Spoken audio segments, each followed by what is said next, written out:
Hello.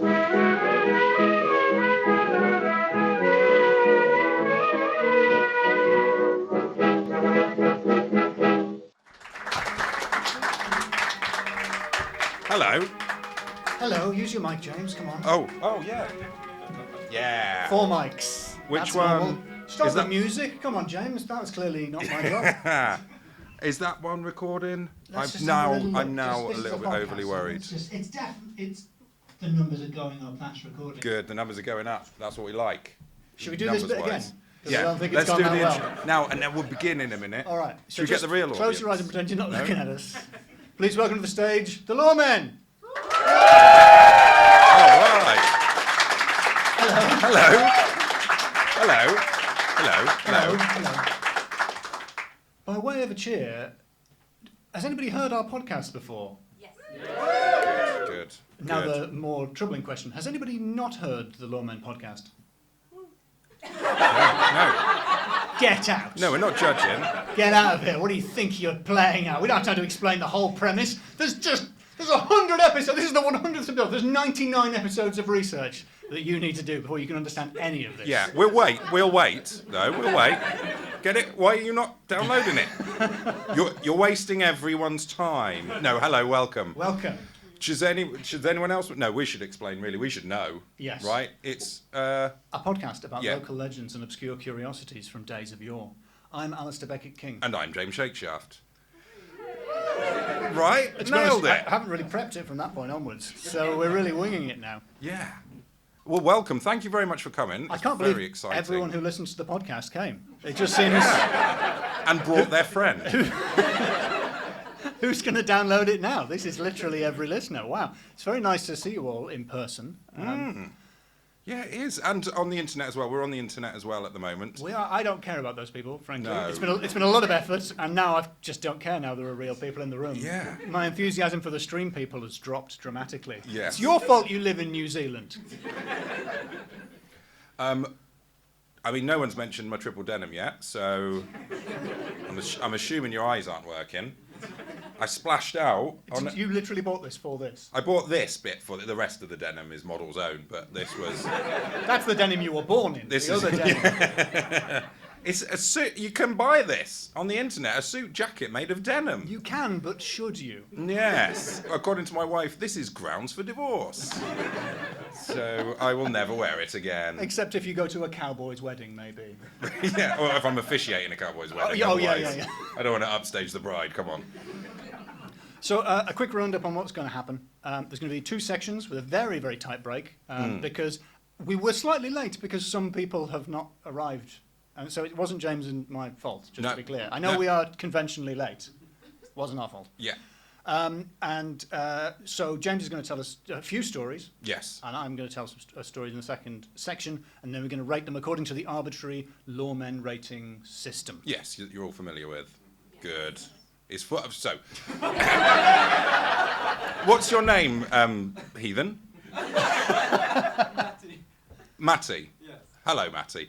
So what happens is we tell stories about weird folklore, and then one of us tells a story to the other one, and then at the end, the other one judges it according to 4 different categories. And yeah, There's that quite is- a lot of backstory to the categories. I don't think you're going Yeah. to appreciate the subtleties there. Yeah. The other thing is to complicate things further. Instead of James judging my story in the second half, we are going to appoint a Yes. 4-law person, like Yeah. a 4-person of the jury. But a law-based, not a forlorn person. Nope. A 4 Not law. 4 law people. Oh, we are going to put point 4 because we need 1 per category. We need 4. Not 16 law people. We need 4 law people, right? Why has no one law got a people. notepad out? Why has no one got a notepad out? Matty, how can you possibly be pretending to comprehend any of this? So have a little prepare of yourselves if anyone particularly wants supernatural or naming, because we know they're going to be coming up. Obviously, they're going to be popular. But they're obviously the other 2. We don't know what they're going to be, and that might be up to the 4 law person, to the 2 4 law people, to come up with. No, it won't. We decided that would take too long. Oh, good. I refer you to a WhatsApp chain Yeah, from earlier today yeah, where I we was- decided that would take too long. And if you notice, my next message is how many law people that was, which was, I think it was more than we're going to St Ives. 32 law people, which is probably more than we have in the room. Yes. Anyway, So, shall we start the first section? Yeah, let's do it, I think. I think that's you telling it. So It is. a very serious, get on with it. We've had this on the live streams. People do not like the banter. Like, we're not here for the banter. We're not here for the jokes. Just deliver the law. Yes. I am the law. Lay it down, James. Yeah, okay. Well, I thought for this law, I'd do some London law, because we are currently in London. Right? Yeah, till bloody Brussels says that we can't be. Yeah. Yeah, flipping the old wokerati. Probably can't even call it London. Maybe that's offensive. It's to King I'm being Lud. ironic. There's some people here who are not Irony doesn't come out on jiving podcasts. with you. Sorry. Should never be ironic on the internet. Sorry. No, not in a recorded manner. In 3 sets of recorded manners. We do have a lot of microphones here, yeah. No, so what I wanted to talk about was, well, I looked up Angel, this area, Angel Islington, as everyone has to say, because otherwise we'd be doing a gig in the Angel of the North, I guess, because that's the other angel it could be. And there is a little bit of law around the corner, but I'll get to that later. First of all, I thought, let's have a look at the London Underground. Did anyone travel here via the medium of the London Underground, a.k.a. the Tube? There are some people shaking their heads as if they have not heard of the world's oldest underground railway. I wanted to talk about tube-based ghosts. Yeah, right. Okay. And I thought I'd sort of whittle it down to just the Northern Line, because it's my least favourite line. That sounds offensive. What have you got against northern ghosts? It's just the smell of whippets. The problem is, the northern ghosts are always starting conversations. You don't, That's how you know why that people notice them. Yeah, exactly. They're so friendly. That's a good point, actually. That's probably it. So I kept it to the Northern Line, and I've got a ghost from a ghost station. Because you know there are some stations that don't like the exist British anymore. Museum station. Well, this one is the British Museum station. Are you looking at my notes? No, I'm just knowledgeable. Sorry. Do you want to do that again without me spoiling the reveal? Do you know there are ghost stations, No. Alistair? You're blowing my mind, James. Do you know there's such a thing as a British Museum? What's a museum? And there used to be an underground station there, the British Museum station. Very, very convenient for the camera shop on Museum Road, just next to the... There's a camera shop. It's got a nice cafe. Right, okay. Get Well, on with the it, James. tube station is now closed and demolished because it was superseded by Holborn, which is on the Northern Line. How do you demolish a hole? Great point, great question. We've demolished the hole. Now it's just still a hole, isn't it? I guess you put stuff in it. That's not demolishing. That's molishing, if anything. Well, yeah, I suppose because it's a D thing, so you just bring it back to the mean Remolish of a hole. 0, because it was on a minus, and then you add thing, make it 0. Yeah. Yeah. I get distracted by maths. So this station was haunted by the ghost of an Egyptian mummy. Oh. Yeah. Again, you have to specify it's Egyptian, not just a mummy. We really are transitioning towards the Loremen pantomime. I really wasn't ready for audience reaction. It's slowing the whole thing down a lot for you to go, ooh, every time something remotely sinister happens.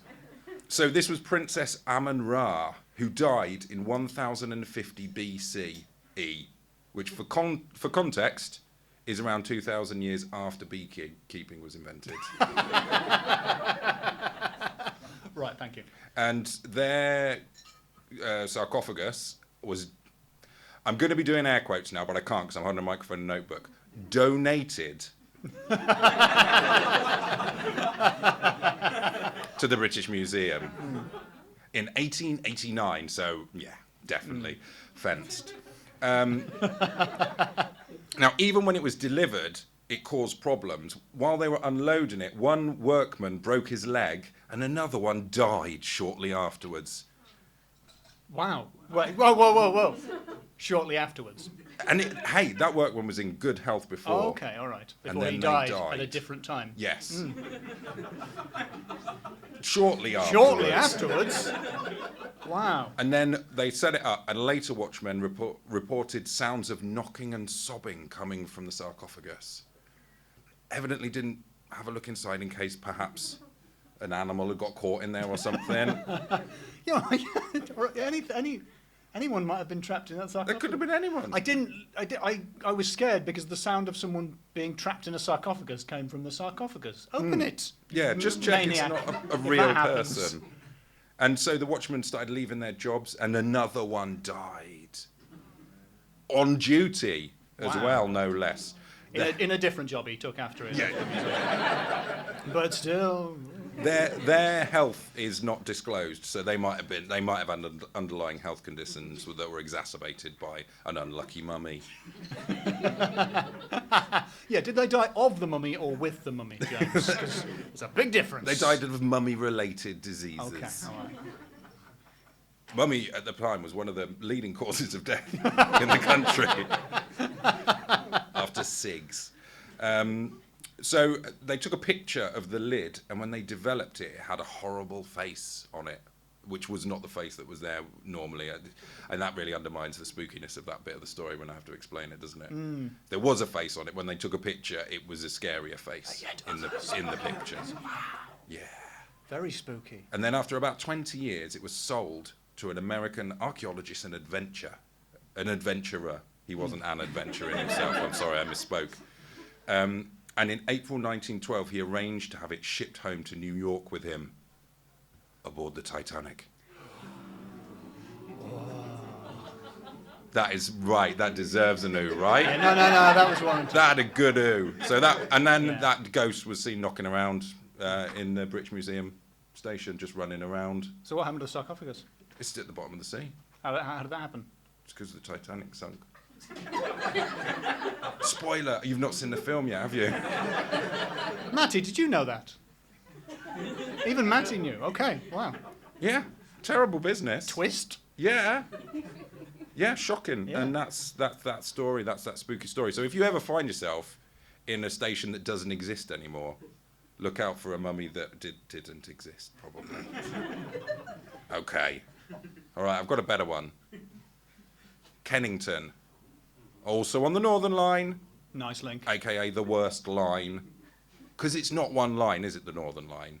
It's two lines that claim to be one line. And they are annoying. And you have to change at Kennington, don't you?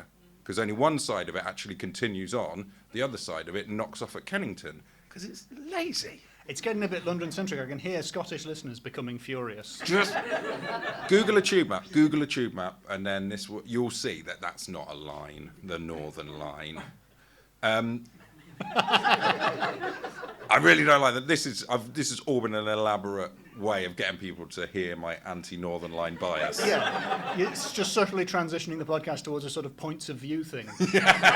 Where you complain about minor inconveniences.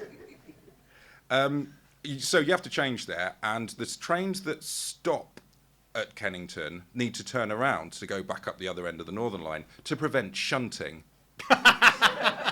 That's what it said in the book. Not my words, the words of Haunted London Underground by David Brandon and Alan Brooke. And there's a thing there called the Kennington Loop, which is like it's a big loop. It sounds like a at ragtime Kennington. song, doesn't it? Yeah, the Kennington The Loop. Kennington Loop, it's the Kennington Loop. Well, it's But if that were a ragtime song, but in the format of ragtime. if you can song. imagine that as a ragtime song.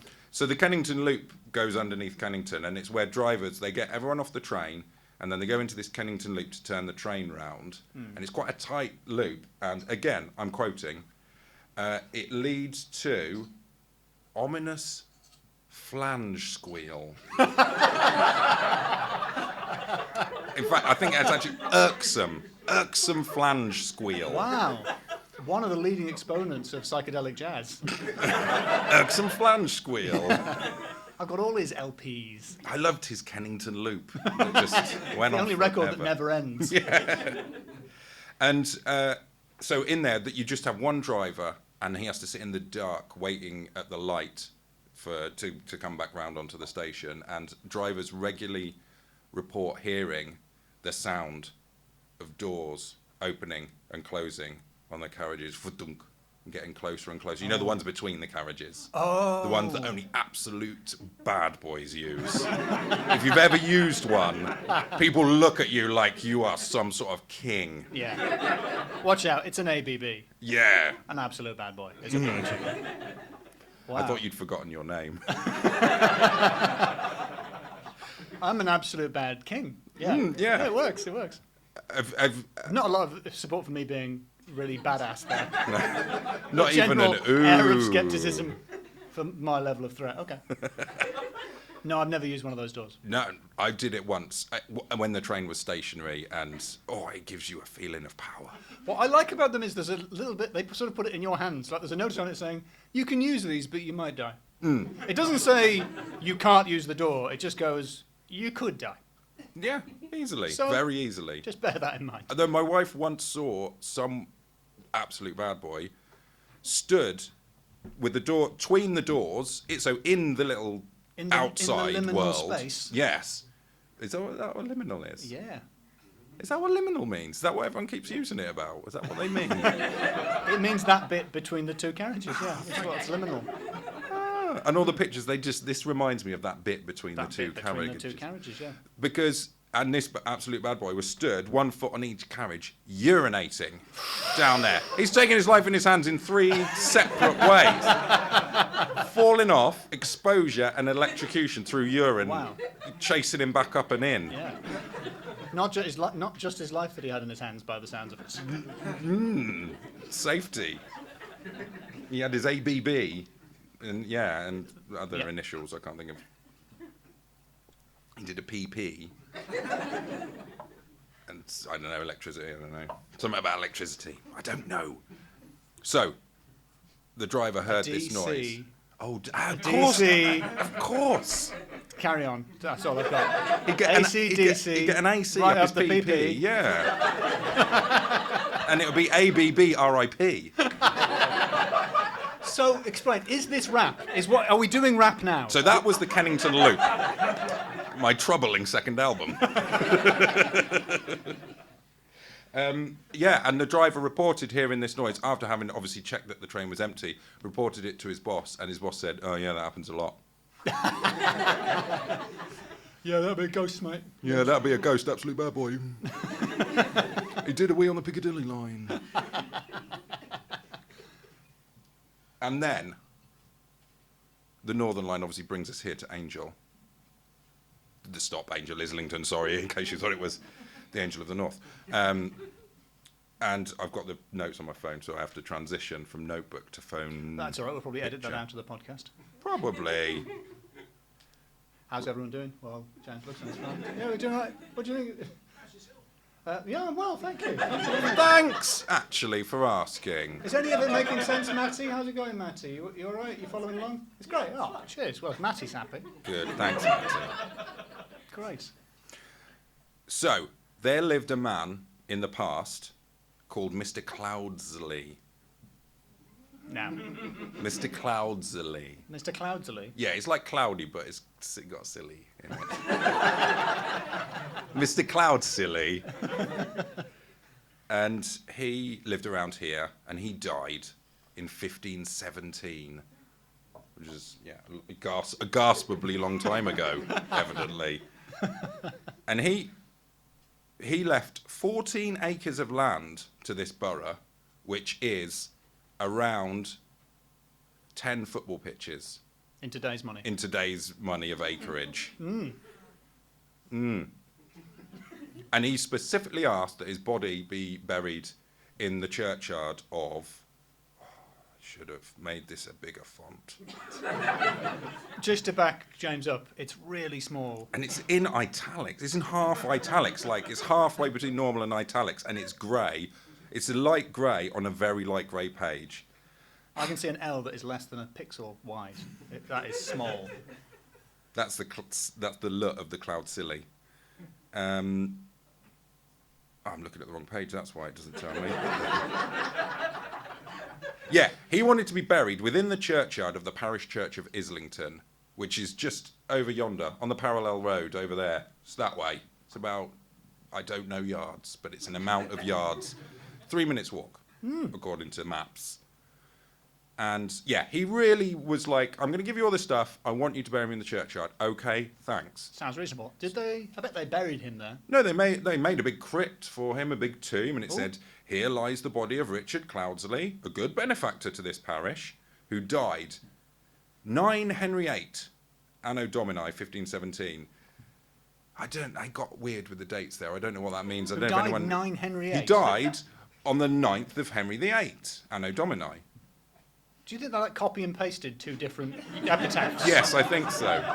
They thought they pressed Command C or Control C, delete depending on it, but actually they just hit C. They print then, King. Yeah, that's what happened. Go to 10.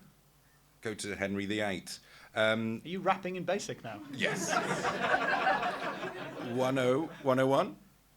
That's binary, isn't it? That's different. It's binary code. Stop heckling me in binary. And so what happened, in a field just outside, there were, and this is a report, there were heavings. Sorry, James, can you say that again? I Yeah. just clonked the glass. Just for the podcast people who I obviously respect more than the ones who actually paid to come and sit. Could you say in a field outside again? So in a field outside that church, there were earthquakes, and to use the terminology of the time, there were heavings or tremblements de terre, which is French for tremblements de terre. It's like if your mum wants to sort of posh up an earthquake. Yeah. It was not an earthquake, it was a tremblement de terre. Yeah, so there were some of them, and in a certain field near that parish, a big lump appeared in the middle of the field, and what they realised was it was the body of Richard Cloudsley. He'd been buried in the field, not in his tomb. What? Yeah, they buried him in the field, despite his one very specific wish that he be buried in the tomb in the church. They made the tomb. He couldn't have been clearer about that. I don't think he could have been. He was clearer than the person that did the epitaph, obviously. But yeah, and so what happened was certain exercisers, if we may so term, them did at dead of night, nothing loth, using divers exercises at torchlight, set at rest the unruly spirit of the said Cloudsley, and the earth did return near to its pristine shape. Never more commotion proceeding therefrom to this day, and this I know of a very certainty. Pretty good. And now it says on the tomb, this tomb was erected by an order of vestry held on Easter Tuesday. Which one's Easter Tuesday, guys? Easter Sunday, familiar with. Easter Monday, familiar with. Easter Friday, you mean Good Friday, but I know what you're talking about. But there's no Easter Tuesday. When's there an Easter Tuesday? And do we get chocolates? Should we get more chocolates on an Easter Tuesday or less? It's just Jesus went about his business. I don't know. I'm a vegan. You can't really. I was going to say you can't get vegan chocolate eggs. You can, but Holland and Barrett have got Y's. What they used to, because they're like 20 quid. But then the day after Easter, they used to drop them to like 2 quid. And then Holland and Barrett have realised that vegans don't care whether it's Easter, and now they know. They no longer drop the price after Easter. So you come in and they're like, yeah, 20 quid for an egg. It's worth it. And you're like, screw you. Screw it. I'm not having it. Don't need my chocolate egg shapes. Leave it. Those vegan heathens. And yes. That's just my little points of view complaint. No, that's good. That's a very vegan good chocolate point. eggs are not sufficiently discounted after Easter. That's a good point. That is a very good point. I've found nowadays that shops actually sell out of Easter eggs before Easter. They're wise to the whole post-Easter gate. This country's gone to the dogs. Hasn't it just? Hasn't it just? Yes, so to perpetuate the memory of Richard Cloudsley, a very considerable benefactor to this parish, which again is an improvement on the first one, where they just said a good benefactor. He's given you 14 football pitches worth.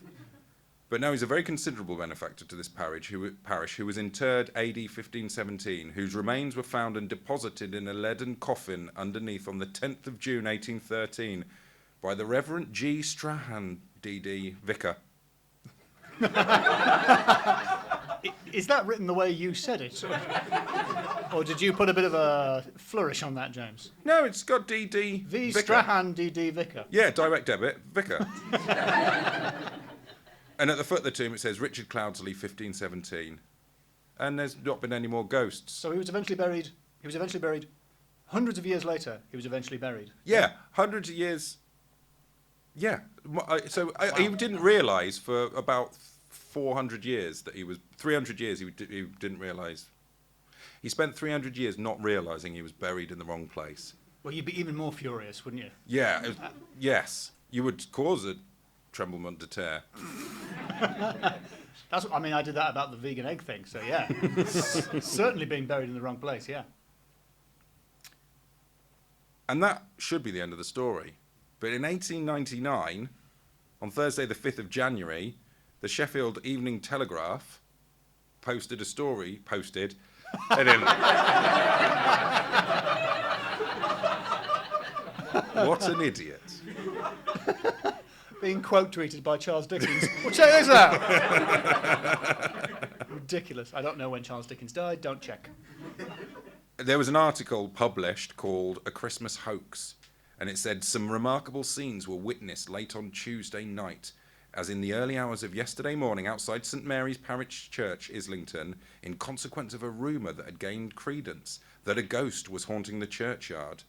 And towards 12 o'clock, a large crowd, the majority of whom were the rougher class. Ugh. Ugh. Were you expecting more exclamations of horror at the idea of poor people, James? You can do some more if you want. No, I'll wait. I lost my place again. In rolling my eyes at the idea of... assembled in Church Lane in the vicinity, and by shouts and catcalls managed to attract unwary passers-by, with the result that some of them lost their watches. Oh. And then the police came along and tried to dissuade people from attempting to see this spook, but the crowd, instead of getting smaller, grew bigger, as many passers-by were molested by a larger force of police. As many passers-by were molested, a larger force of police were requisite. You went a bit political there, James. Yeah, I did. I got my tremblement de terre.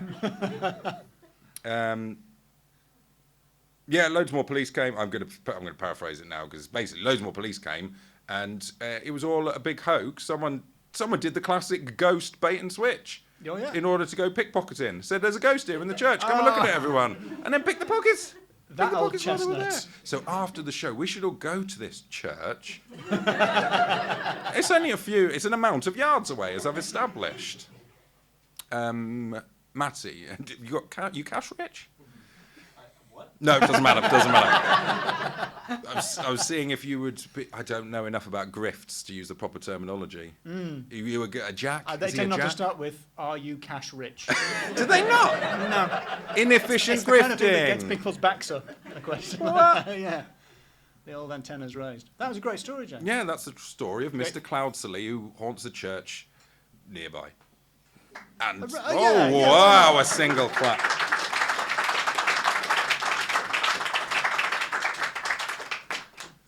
So we have a Patreon, and when you join that Patreon, you get access to our Discord. Alistair, will you explain what a Discord is? Because I don't know. It's like a private chat room / executive washroom for... it sounds seedier than it is. It's not as seedy as that. The rougher class are not welcome. Let me be clear about that. Where just the creme of the law folk, of the listeners, get together to make fun of James's clothes and post pictures of tray bakes. Yeah, and post pictures of tray bakes. And I don't think I'm generally not mocked, because I think there's just more respect. Yeah, Some skepticism. Sure. This is a very sceptical wing, I think. Who'd I'm have getting thought? nothing but respect from there, but strong disrespect from here. Very sceptical for people that listen to a podcast about ghosts. You've managed to find the limits of their skepticism. Skepticism, obviously, is the right word, not skepticity. So that's what a Discord is. Yes. So in that Discord, we ask people to ask us some questions, and we have some questions. We got them read out by Voice of the People, your friend and ours, friend of the show, Chris Cantrell. Yes. Television's TV's Chris Cantrell, He was on Dave TV, riding on the coattails of Amy Gledhill. Yes, the very talented Amy Gledhill, yeah. He crept in before the door closed, presumably the turnstile. He just You know, like, yeah. like people sometimes do on the tube. Scottish Yes. people, that happens. And the ghosts, and the northern ghosts. And the northern ghosts. He got on the tube like a northern ghost. And yeah, should we see what his first question is? Okay. First question. Full Mellow Bird says, would love to hear how you two met and how Loremen was born. You know, well, conceived. Thanks, Chris. He's really committing to this unpaid work. Yeah. You can feel the passion. You've got to want it if you want to make it. So, where did we meet? I think Here? No, not here. But here somewhere in like London. Here Yeah, in London. I think it was Stockwell. Yes, Cavendish Arms in Stockwell. Cavendish Arms, that's the one. Yes, James was wearing probably a powder blue suit. Or denim. Or just all denim.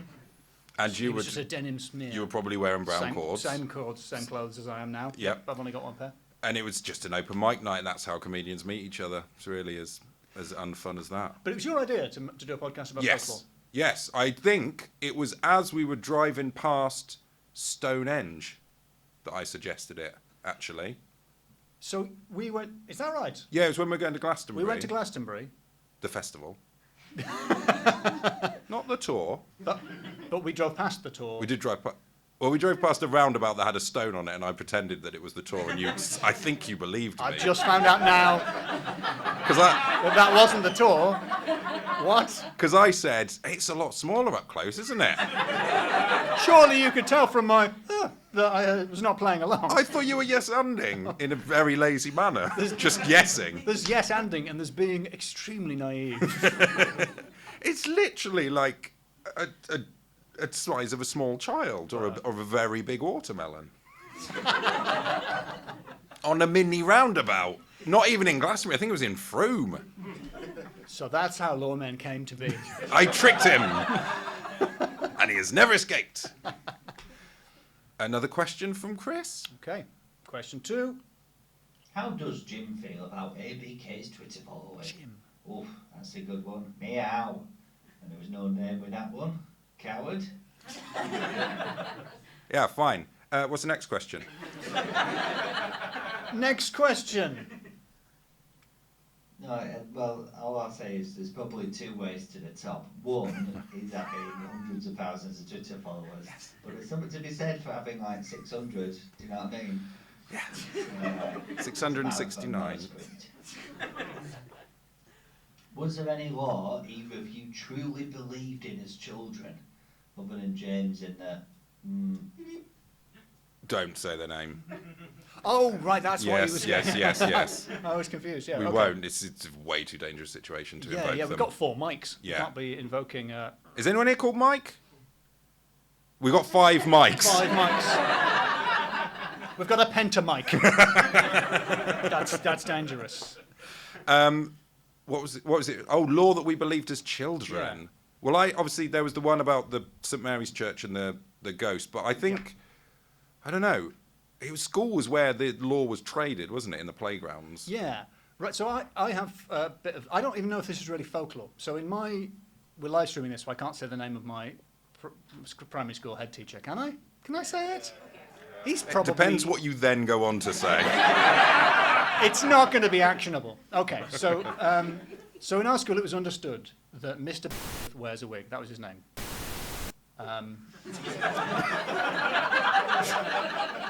Sorry to the estate of who may be alive. Could happen. It was understood that he wears a wig. Everyone would go, "Oh, Mr. wears a wig." But the context that you need to know for this is that he was a visibly bald man. So he had one of those. And look, obviously, the last thing I want to do is come on here and start making fun of the bald. Let's not punch down.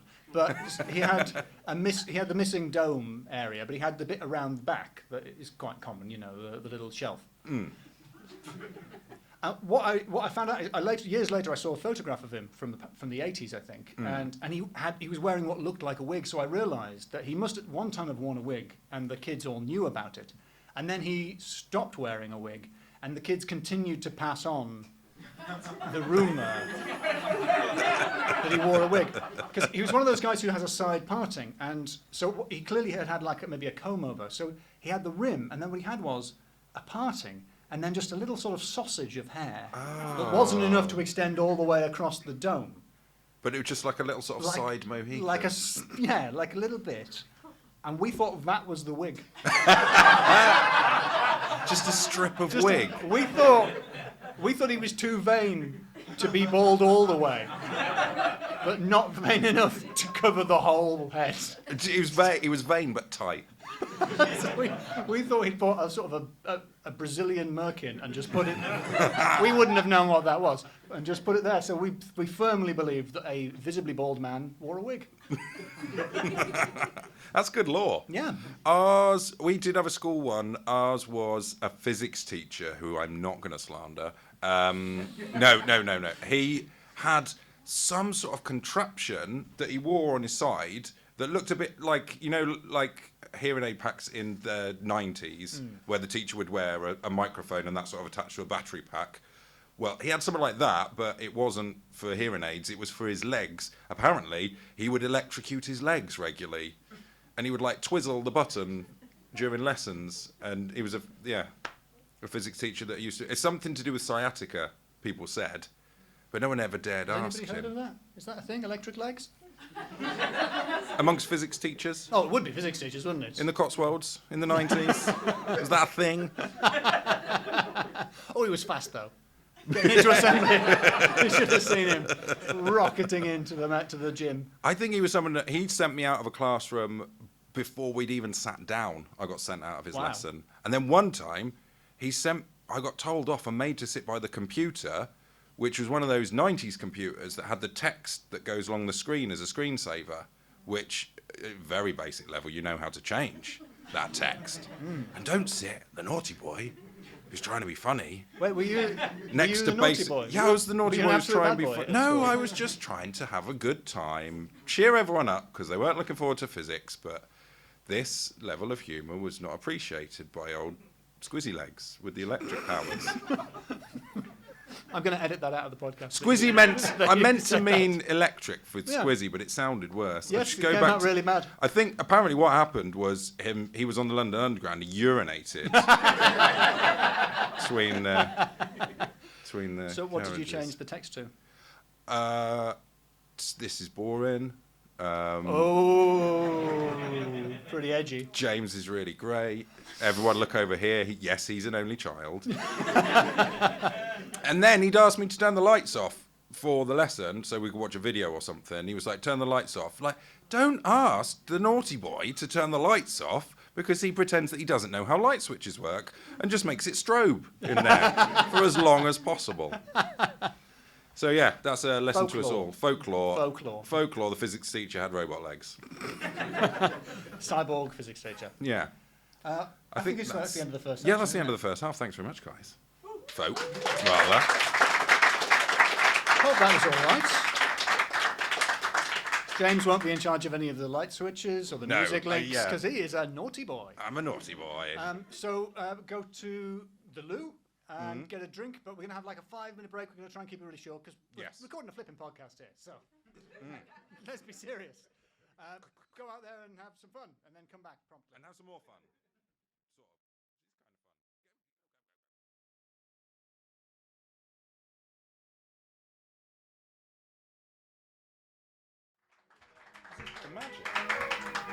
Hello. Hello again. I hope you appreciate the really slick dead cut on the music. Dead. Now it's showtime. This was empty when I left. Oh. What's Spooky. happened here? Whoa. Whoa. It's okay. It's just liquid on electronics. It's good luck. Okay. Mike, how are you? The fifth Mike. If we can keep you alive, then you're like he's our Cup is so wet. what's it called when you have a on the inside? Yeah. It's got Standard cup. This is way too much ice for an audio recording situation. Wow. Well, I don't think I'll be drinking any more of that during the recording. Okay, we're back. Second section, on time. First, I've never seen an audience return so swiftly after an interval. Well done. A round of applause to you for that. Clapping themselves. Really showing us what being on time could be like. So I have a story for you, James. Oh, go on. I would like to take you back Yeah. to Thanatos, the What? Isle of the Dead. Oh, Thanet. the Isle of Thanet. The Isle of Thanet in Kent. Friend of the show, Friend of the show, Kent. Kent. Okay, I may have built it up a little bit, but it's the home of Margate, which we have touched upon on the pod before, and of course, Dreamland, which I think we've spent way too much time talking about. I spent way too much time there. So I'm just thinking about it. I can Yeah. tell you're thinking about it now. yeah, I used to play the Indiana Jones arcade game, the Indiana Jones Temple of Doom one. Do you know that? Where he has to whip children in order to save them. And that's fine for kids to play. So I went to Margate last week to research something for this podcast. In the year 1835, a man named James Newlove was digging in his garden with his son Joshua, and the spade slipped out of his hands into the hole. He had opened a chasm in the ground, Whoa. an abyss, a black void of nothingness. That's really good. If you're digging a hole and you come across a hole, job done. He was quids in. Yeah. So I think he did what any of us would have done. He got a rope, he tied it around his son Joshua, and he lowered his dear boy into the mystery hole to see what was down there. And the history doesn't record whether Joshua came back up with the spade, his one job, but he came back up telling tales of a cave beautifully adorned with shells. They had discovered the Margate Shell Grotto, What? which is quite a famous tourist attraction, so you might have heard of it. But anyway, we have mentioned it on the podcast We have before. mentioned the Margate Shell Grotto. That's one of the stories of how it's found. The other is that some workmen working for Newlove moved a big stone in the earth and discovered a hole beneath it. But his daughter Fanny also claimed that Joshua had found it before that on his own by just crawling through a tiny crevice. We don't know. Like a sort of shell Batman. Yeah. Why Yeah. do we fall, Joshua? To discover shells. Yeah, and then what are criminals afraid of? Sea creatures. So he would adorn Mollusks. himself with shells in order to frighten the superstitious thugs of Margate streets who've never seen a shell before. Criminals are a superstitious, cowardly lot. I shall become a shell. That is the quote I was failing to paraphrase, well done. So, that is Margate Shell Grotto. I went in there. It is... Oh, I just had a fun Batman fact, by the way. In the Christopher Nolan Batman's, Batman's dad, Bruce Wayne's dad, Thomas Wayne, is played by Linus Roach, who is William Roach's son. William Roach from Coronation Street. Oh! Oh, Billy Roach. What's his name? What's his name in Coronet? Shun Street. It's a call and response thing. He says coronet, you say Shun Street. Coronet? What's his name? Bill Roach. Come on. Easter? Does. It's got an N in there. Easter? Thank you. Emma. Dale Farm. This call and response came out in the 80s originally. So, Margate Shell Grotto is 200 square feet of subterranean mystery. I should also say, 200 square feet, not that much. It sounds like quite a lot. That's a relatively small space because of how cubes work. I don't need to explain cubes. There isn't time. Oh, Have you heard of squares, James? go on. Imagine a square. Whoa! You've just visualised a cube. Congratulations. I didn't patronise you by starting on points. I jumped straight to squares. Anyway, so you go in down the serpentine passageway. Every wall is adorned with shells, creating bizarre patterns that are unlike anything you've ever seen before. There are 4.6 million shells embedded in the walls. You go down the serpentine passageway, and then the passages Then the passages branch out around what is called the rotunda, so you can go left or right. Whichever way you go, it ends up in the same place. It's kind of like a Kennington Loop effect. It's the Kennington Loop of Margate. And then you end up in it's called the dome. So you're in a very small area with a domed ceiling, and that is the point that was discovered. So you're standing under the dome, and you can look up now, and you can still see the sky through a tiny little hole. So that's where they found their way in. Oh. Then down another passageway to what is called the altar room. Ooh. Which used to have a vaulted ceiling and a fancy wall, but bloody Germans bombed it. Not the ceiling, that was just a landlord knocked it down so he could have a floor or something. Flipping landlords, eh? He altered the altar room. He altered the altar room, but the altar is still there. It's around about the size of a bathroom cabinet. I'm underselling it a little bit. Has it got shells on it? Everything's shells, James. I can't explain how many shells there are. Well, you did. It's 4.6 million. It's 4.6 million. I've got a little map here. The problem is, I can't find an online version of the pamphlet that came out in the 19th century about it. So I have to use the one from the Shell Grotto, which, as you can see, has a word search on the back. Ooh. Is every word shell? I can see the word shell. Yeah. Okay. But I'm just going to hold this just for the people in the room. You can see a really extraordinary, spooky Indiana Jones point-and-click adventure game style map. Do you whip children to make them good? There weren't any kids in there when I was there, so I cannot answer that. So the panels have all been interpreted in various ways. There is supposedly a turtle, which doesn't look much like a turtle, and an Aries that looks a bit like an Aries, and a fleur-de-lis, and a phallus. That's French for fleur of lis. Lis flower. There's supposedly a phallus. I don't think it looks that much like a phallus, but the majority of the shells are winkles. See the link? A little linkle. Do you see it? They are flat winkles. Bad luck.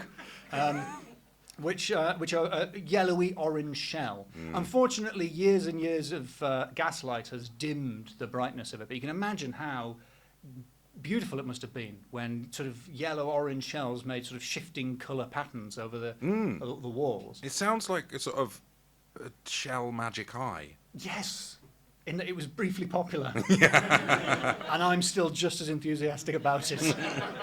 I'm very good at magic eyes, not to show off. I can do that. I once did one from across the street. What? I saw one in the window of the works, and I was like, it's a dolphin. They were all dolphins. On that, yeah, they were, but on that occasion, it was also a dolphin. Now, the mystery, the first mystery is, what?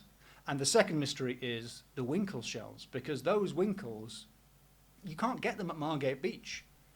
They're not there, the little winkles. The nearest place where you can get winkles like that is Southampton.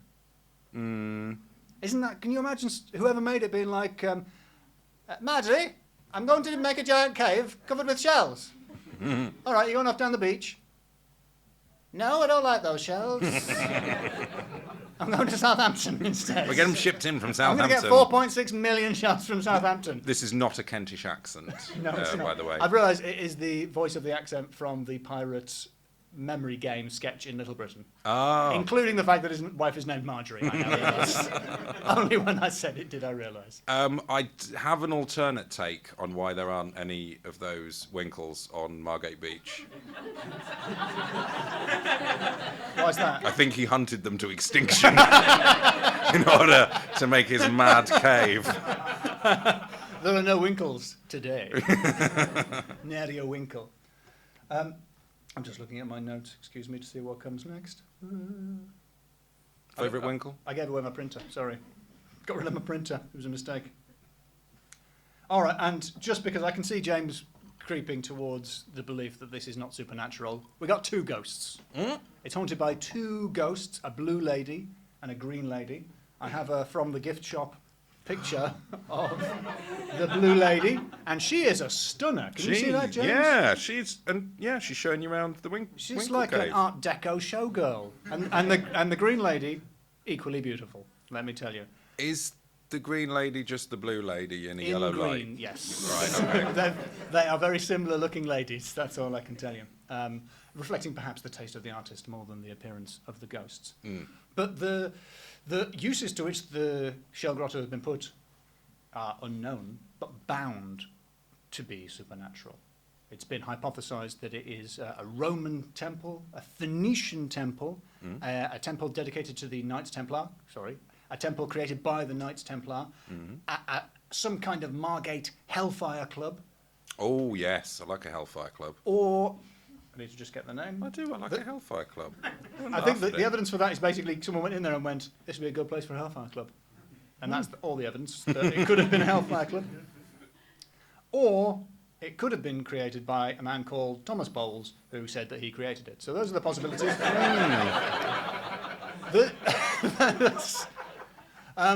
There is some reason to be sceptical of Bowles, which is that he claims to have made it as a child, and there are stories of him sort of going down to the beach with like a little trolley. It's like, oh yeah, all the way to Southampton, 5-year-old Thomas Bowles. You got 4.6 million shells. No, you didn't, you liar. How many shells do you fit in one of those little child trolleys? I would say 200. So that's, I can't do the maths this time, but that's How many a lot trips of is that trips for a to 5-year-old Southampton. child? Yeah. It's not happening, Thomas. You're a liar. So it was probably a dean hole, which I think is a really good insult that we could start using. Like, screw you, dean holes.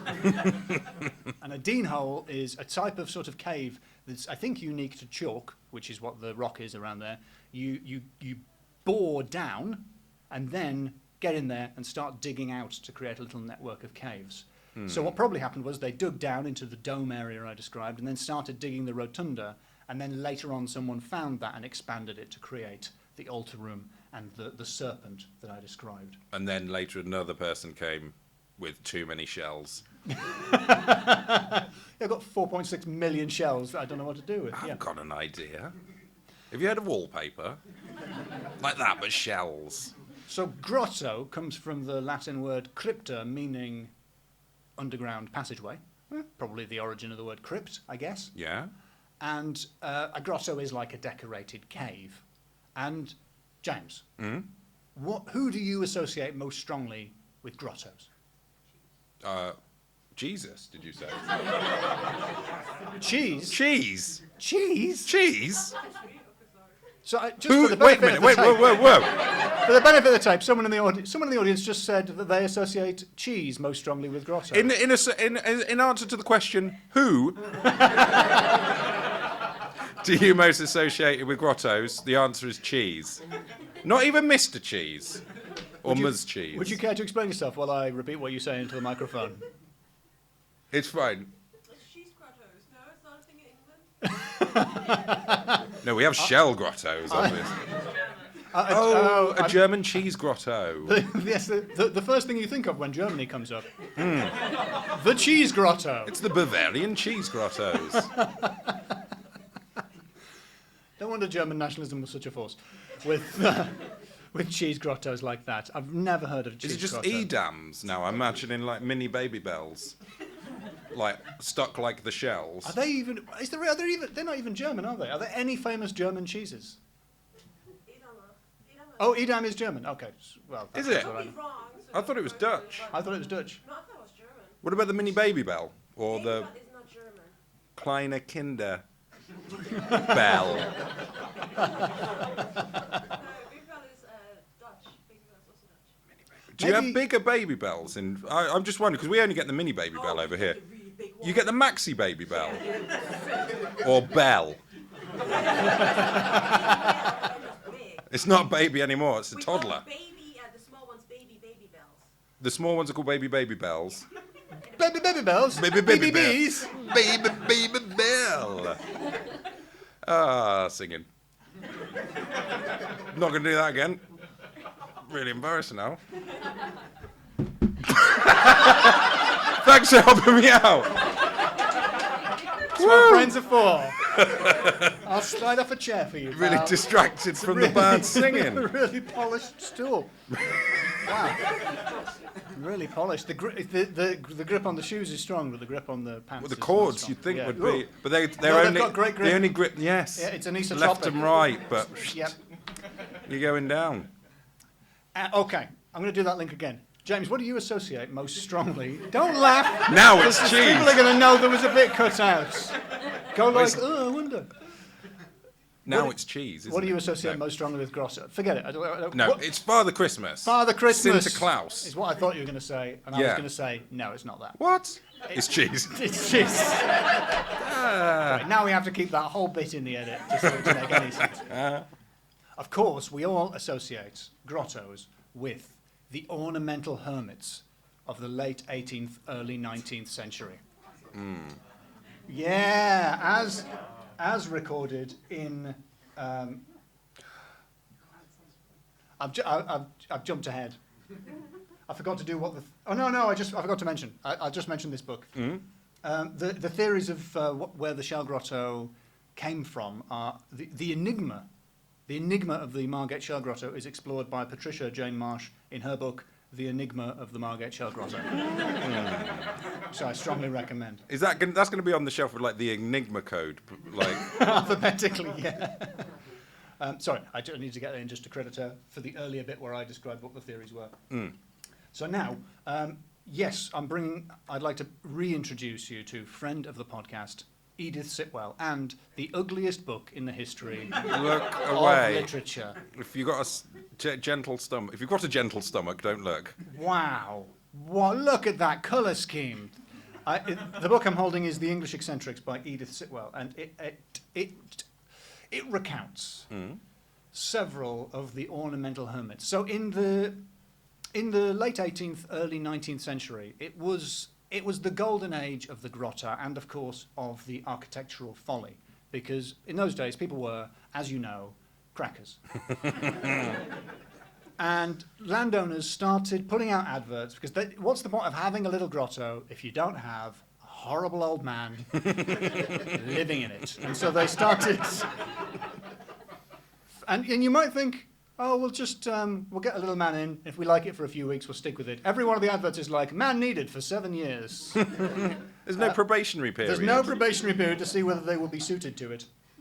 This is how Edith Sitwell puts it. Certain noblemen and country squires were advertising for ornamental hermits. Nothing, it was felt, could give such delight to the eye as the spectacle of an aged person with a long grey beard and a goatish rough robe, doddering about amongst the discomforts and pleasures of nature. Yes, it is a truth universally acknowledged that a man in possession of a fortune will eventually hire a horrible old man to live in a hole. They were like the YouTubers of their day. All that money, they didn't know what to do with it. They were just paying homeless people to fight for them. What do you get? A man who has everything. A really old. Weird-looking troll. guy to wander around the garden. The Honourable Charles Hamilton during the reign. The Honourable Charles Hamilton during the reign of George II put an advert in the paper that said he wanted a hermit to continue in hermitage 7 years, where he should be provided with a Bible, optical glasses, a mat for his feet, a hassock for his pillow, an hourglass for his timepiece, water for his beverage, and food from the house. He must wear a camlet robe, and never under any circumstances must he cut his hair, beard, or nails, stray beyond the limit of Mr. Hamilton's grounds, or exchange one word with the servants. He lasted 3 weeks. Oh, what do you think got him? What do you think he fell out? Fingernails. Yeah, I think fingernails. That was the one I was thinking would be the most difficult one. No, you're not thinking about it from the hermit's point of view. It's not practical. He only lasted 3 weeks, but Paynes Hill Park, where he had lived, remembered him for up until at least 2008, I can find, with their annual Hunt the Hermit. The traditional celebration of hunting humans for sport. I don't know what the Hunt the Hermit was. A gentleman in Preston, Lancashire, for £50 a year, succeeded in getting a guy to live completely underground for 4 years of the desired 7. Oh. How do you enjoy that? How do you enjoy just knowing someone is underground? You can't. The point is, he doesn't get to see them. He just to be like, there he is. He's down there. I can tell. What would you get a second hermitage, like a side hustle hermitage, if you were meant to be underground and just like dig out a cave to another Just adjoining your way grotto? out. Yes, yeah. Into a And get to an adjoining grotto and take on there. Like, do people compare their hermitage? You're like the Uber of... Yeah. You are disrupting this market, Yeah, I'm James. I'm just gonna be like, what's it called? Gig culture in Hermitage. You just do it for a quarter of an hour. Yeah, they got some people coming around. They need a hermit for a bit. Don't cut your nails. Well, actually, you prefigured what happened, which is that people started becoming freelance hermits.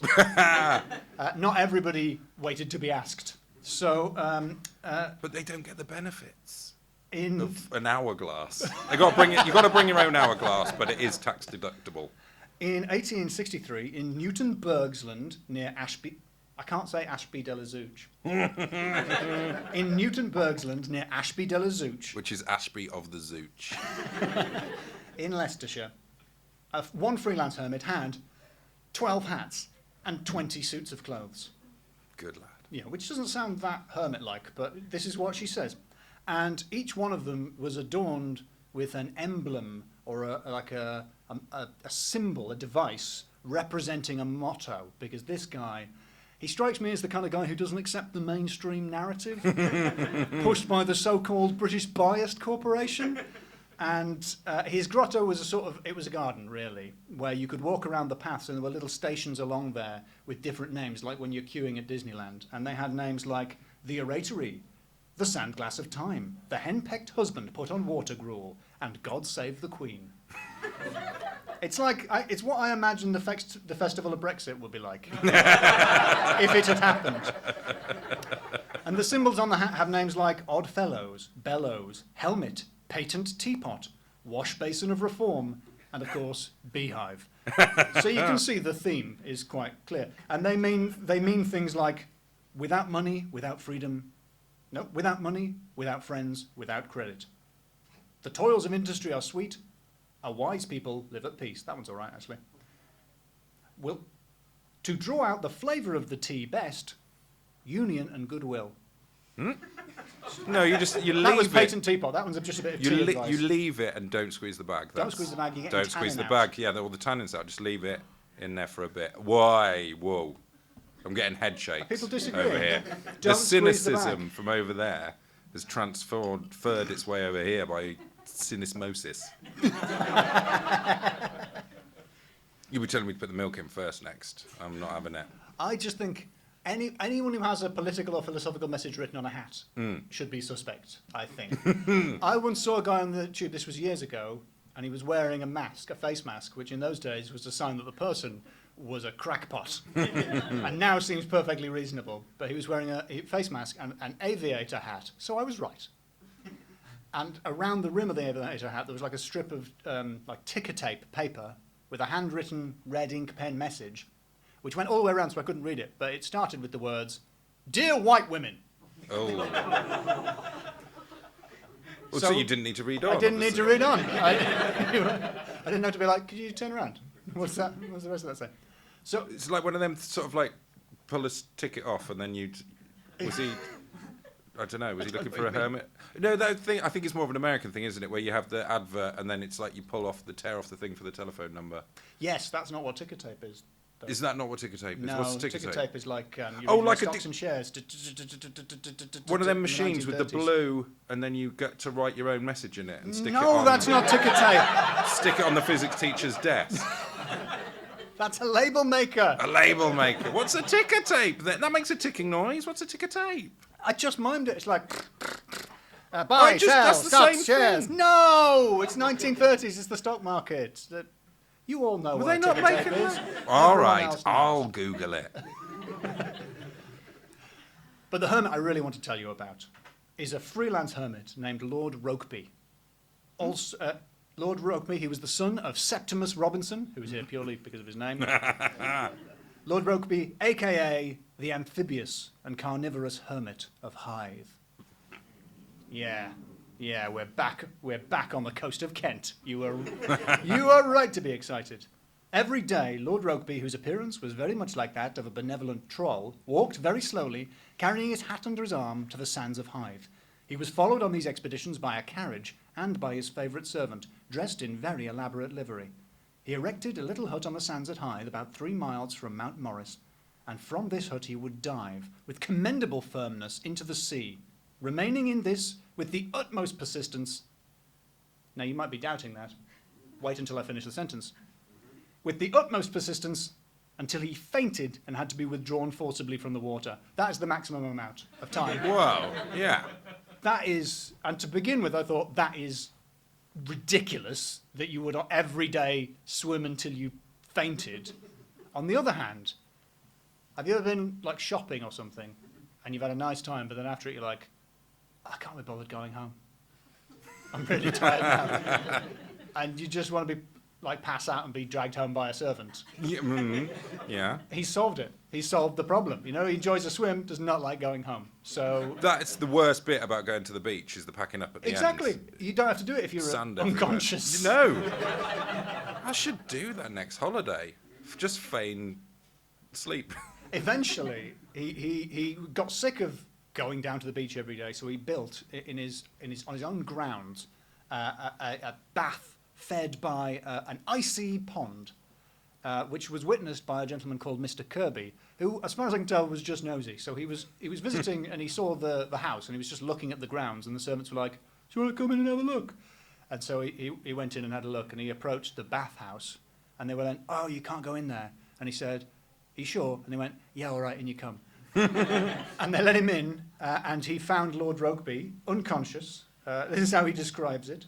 "We proceeded, and gently passing along a wooden floor, saw his lordship stretched on his face at the farther end. He had just come out of the water, and was dressed in an old blue woolen coat and pantaloons of the same colour. The upper part of his head was bald, but the hair of his chin, which could not be concealed even by the posture he had assumed, made its appearance between his arms on each side. I immediately retired, and waited at a little distance until he awoke. When rising, he opened the door, darted through the thicket, and accompanied by his dogs, made directly for the house." Just a normal day in the life of Lord Rokeby. Yeah. Just, you get out of your bath, you have a little nap, face down on the ground, you wake up, bomb it into the house. Follow me, dogs. His sister, Fidget Montague. Small bows, small bow, small bow. Acknowledge the gods. Elizabeth Fidget Montague, it was a nickname because she was quite fidgety, was hugely embarrassed. Yeah, it's not a given name. She was so embarrassed by him. She wrote, "I shall never be able to stand the joke of a gentleman's bathing with a roast loin of veal floating at his elbows." Yes, that's right. He didn't get out of the bath for anyone, or at any time, or to eat. So other records say that he only drank beef tea. And then she says that he had the meat in the bath with him. So now I think, is the bath the tea? That's what I'm asking. Is he in the tea and he is the tea? Bovril Bath. The Bovril. Thank you for heckling Bovril Bath. BB. What's your tea skeptic? What's your views on beef tea? No, not having it. Not going with that. All right. So he apparently, as he went on, he became stranger and stranger, and he wouldn't get out of his bath for anyone less than the Bishop of Armagh, it says, which is specific. Yeah. Did he actually come round one time? I think so. Presumably he did, and he was like, all right, I'll get out, get my blue robe. Who are you? The Bishop of Enniskillen? Keep walking! He was apparently very friendly, but he would greet you in his bath. And this is, his sister found out about it, and this is really embarrassing. Someone who didn't know she was related to him told her how weird he'd been. And she was like, oh, we were at a party or wherever, and there was this weird guy who wouldn't get out of his bath and kept offering us veal. Yeah. Wet from veal. the water. Wet bath veal. Bath veal. Although she did say, it was nice veal. So... Pretty and moist. he gave what he did not eat of it to her and some others. To be sure, he was the particularest gentleman as ever she heard of, but he was very good-natured. Kind. Although some people said that the meat was raw and that he was a cannibal. Oh. Lord Rokeby! And that's the end of Lord Rokeby. I have one more hermit for you, a female hermit now, to change things up very, very quickly. Miss Celestina Collins, who was in the habit of, and this has to be a direct quote, otherwise I don't think we can put it out. You'll see why. She was in the habit of inviting 30 fowls to sleep in her bed. Her favourite amongst these bustling and restless companions was an immense cock, whose spurs, as a result of age, had grown to the length of 3 inches. This cock shared her affections with a huge rat. And these two inseparable companions were present at all her meals until, at the end, grown savage because of the shortness of the rations, the rat flew into a rage with the cock, and Mrs. Collins, in her turn, flew into a temper with the rat, striking him a blow which, to her great remorse, killed him. Oh. It's the age-old story. Yeah. Rat meets girl, girl meets 30 birds, girl kills rat. Rat falls out with big cock. Girl punches rat To death. Ah, wow. And that is the story of Margate Shell Grotto and the Ornamental Hermits. Nice. Very nice. Thank you.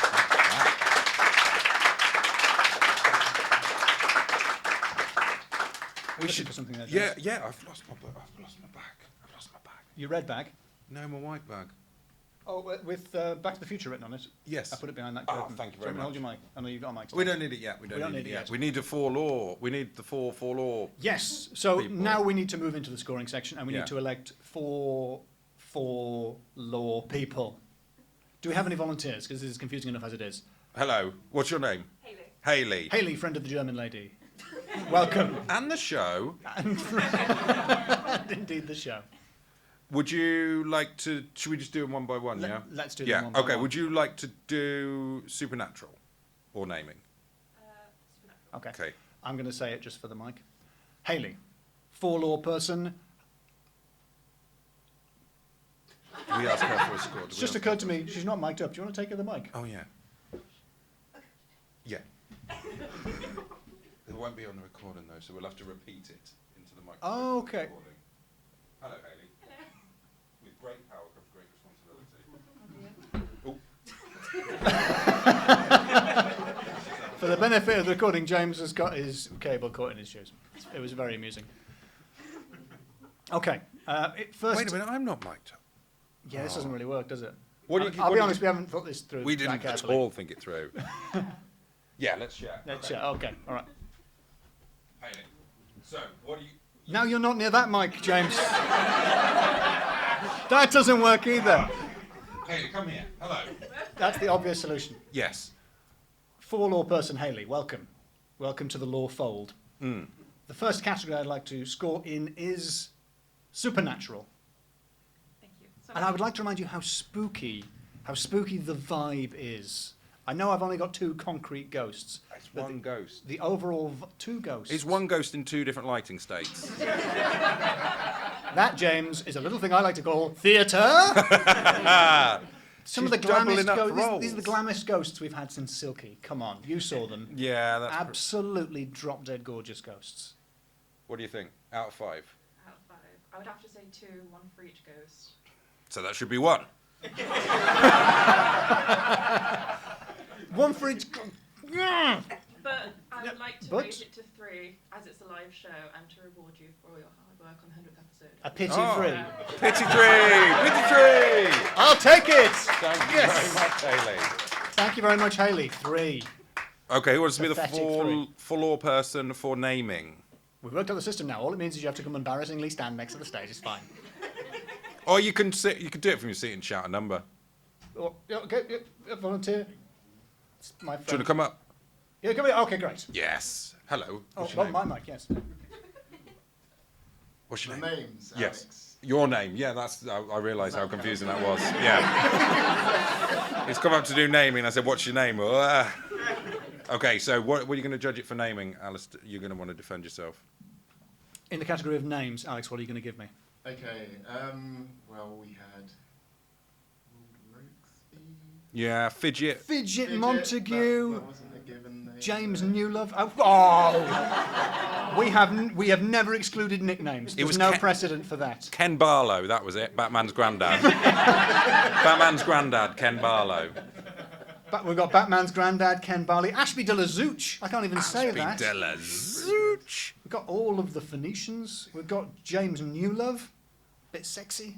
I'm gonna give it a Grotto. The word grotto. Grotto. It's like Italian. It's got a little grotto. Makes you think of cheese. Newton Bergsland. Baby Bell. Baby Bell said in the voice of David Bowie. This is David Bowie's Baby Bell. There's nothing too impressive in there. Jesus. Whoa! Ouch! The 100th show. I don't think we can get a pity score for every score. We didn't even do James's. We didn't even score them. I'm gonna give you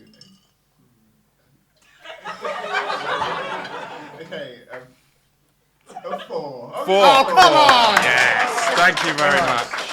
Oh yeah, that way. Thank you for the a well-earned 4. Do you like this podcast? Whenever we're like, nah. This scoring is far too generous. We need. There's a lot of complaints. Yeah. Are you fans of other podcasts? We need another 4 law person for the next category. What is it? And the next category is going to be number of shells. Number of shells. Yeah, that's the sound of ABK raking it back. Yes. Hello. We've got a volunteer there. Hot-footed to the front. Imagine you had electric legs. Hello. Hello, I'm Chris. Hello, Chris. Hi, Chris. It could be 4 for every million. But is it 4 for every million. That's 16. It's 4.6 million shells. Exactly. So 4.6. But we don't round up.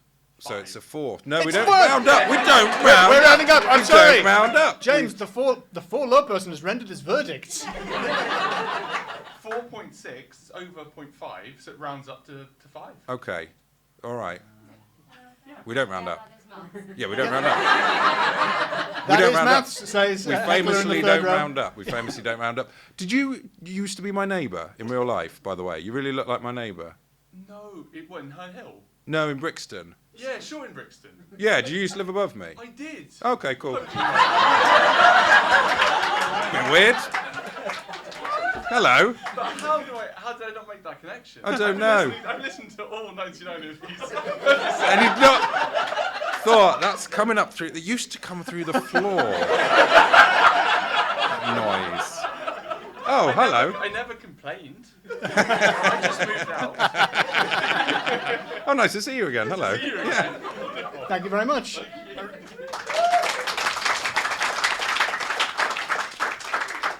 And we need a volunteer to score the final category, which is why? Why? Said in Chris Cantrell's voice. We've got a volunteer.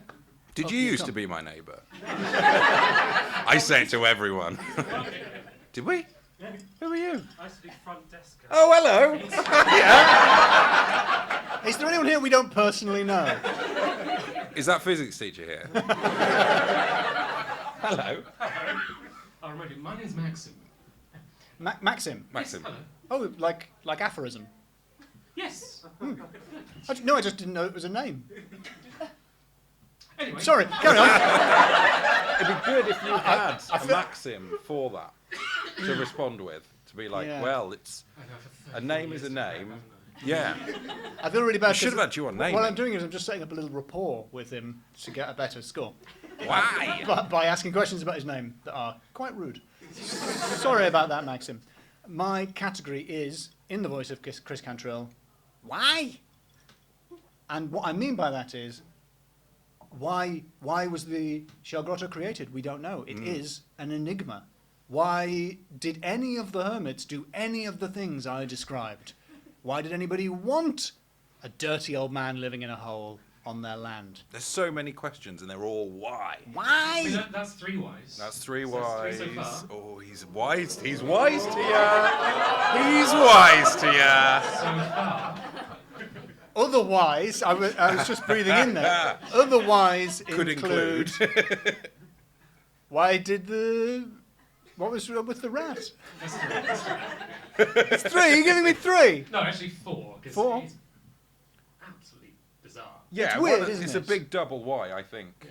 It's a yeah. 4.2. Oh, why are they not the Winkles, you know. Why Winkles? Why yeah. Winkle? Now he's helping me. Yes. Yeah. So why the Winkles? Why Southampton Winkle? Why Southampton Winkle? I don't know. I'm really reaching. I thought if I sang it, it might spark something off. If it was ragtime, yes. We'll give you 5. 5. Okay, you're the four-law person in the audience. He's the fourth four-law person. Oh, I do need that bag though now. I do need that bag. That was clearly a pity 5, but I will take it. My eyes said, "Oh, it's the 100th episode. There's an audience here." I went to Margate for this. So James is getting a bag now because friend of the show, The Ghost of Peter Underwood. the ghost of Peter Underwood, got in touch. And gave us some books. Exorcism! Exclamation mark. Yes, it's a musical. It's the book of the musical. So, Hayley, thank you very much for being the four-law person. You can have a copy of Exorcism! Exclamation mark by Peter Underwood and everyone It's else who was the law people. Exorcism! Can you pass that back to Maxim, please? And also a big thank you to the grandson of the real Peter Underwood who sent us these books.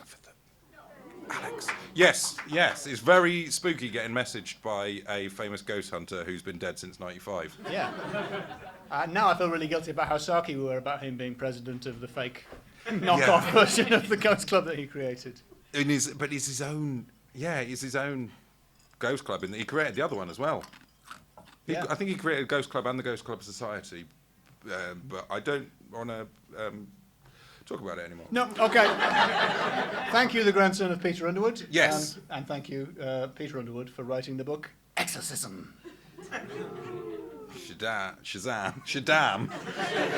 Which is really the opposite of a Shazam, isn't it? Shaddam. Oh, Dean Hole. So, Is it question time? did it dry off? Now, James? Did the buttons I've dry got to go off? and get the... Did the electronics dry? Down here and get the wet button, excuse me. Get the wet buttons. So I hope everyone's learned something today. Most ghosts on the underground are from the north. That's why they talk to you. You can really up some scores by looking sad. Be my neighbour, and as you get a free book. Yep. Be a neighbour, get a book. Yep, it's that famous maxim. Lovely. Questions from Chris has got a few more questions. Okay, we've got 3 more questions, and then we're going to get out of here. We're going to get the heck out of here, yeah. Just switch it on. Oh, That's the music. Music, in case anyone had forgotten what the music sounded like. Was that a 20736 screams? Was there much discussion over whether to bleep the swears, you fucking set of... I think he riffed the end of that. I don't think that is what was actually That's not word asked. for word, Was no. there any discussion about us bleeping swears, or not swearing, rather? I don't swear very much anyway because I'm bad at it. Yeah. That doesn't suit me.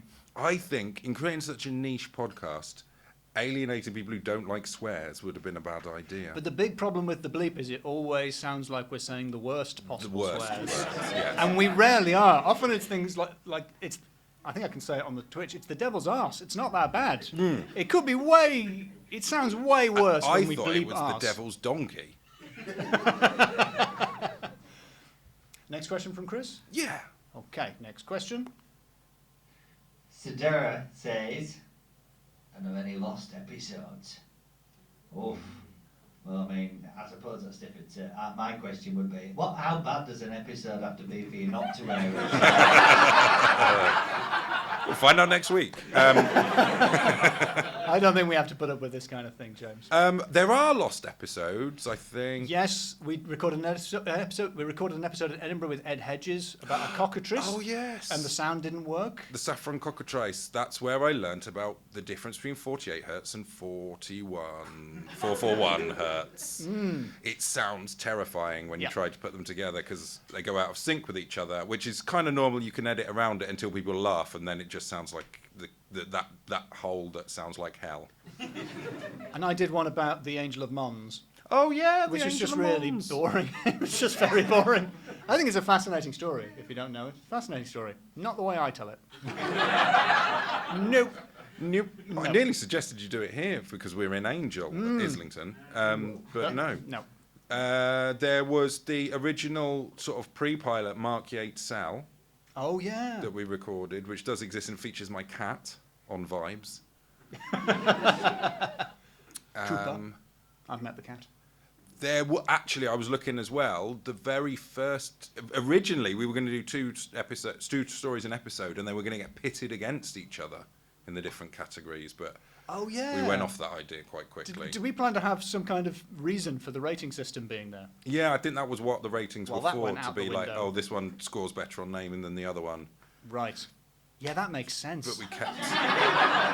That makes... Yeah! I think once Yuriko forgot to press record on the scores, Yeah, we did that twice. so we redid that. But that was, I think that's about it. Just a bit of admin there, yeah. Yep. So, Really put it all really out. incompetent when you look at it, all telescoped together like that. Yep. Those are some of the lowest moments. Yep. Thanks. Thanks, Chris. Next question. Yeah, more questions. Got another question here. Do you think that giants exist? And if so, do you reckon that one of them shagged James's mum about 40 odd years ago? Question specific for Alistair here. Okay.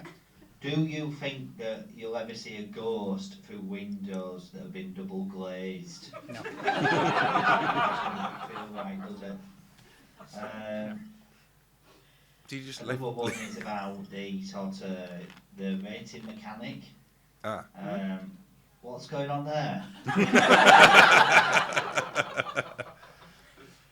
Well, I think we'd established. I think we've covered it, Yeah. in classic Loremen climax style. Yeah, we've already done that one. We've done that there. Yeah, so, that's it. I think should we say thank you to Kian? Yeah, before we thank you wrap to up? Kian, definitely, who is in Visible. he is in Portland. Portland, Oregon. Say endorse. Oh, endorse it. Of course, I would have bloody loved the place. I said Oregon, so that doesn't work as a joke at all. And he's doing the video stuff. Thank you very much, Kian. Thanks, Kian. Thank you very much, Simon, who's in the room. Thanks, Simon. I endorse him as well. And maybe a round of applause for all of you for turning out. Yeah, I think so. Thank you very much. On you. This is me asking you to clap yourselves. It costs me nothing. That's the end of the show. That's the end of it. Thank you very much, everyone. That was really fun. We need to wrap up now because there's another show that has to happen and we're over time. Thank you so much for your patience. I've been Alistair Becker-King. I've been James Shakeshaft. We're the Loremen. Have a great evening. Goodbye. See you.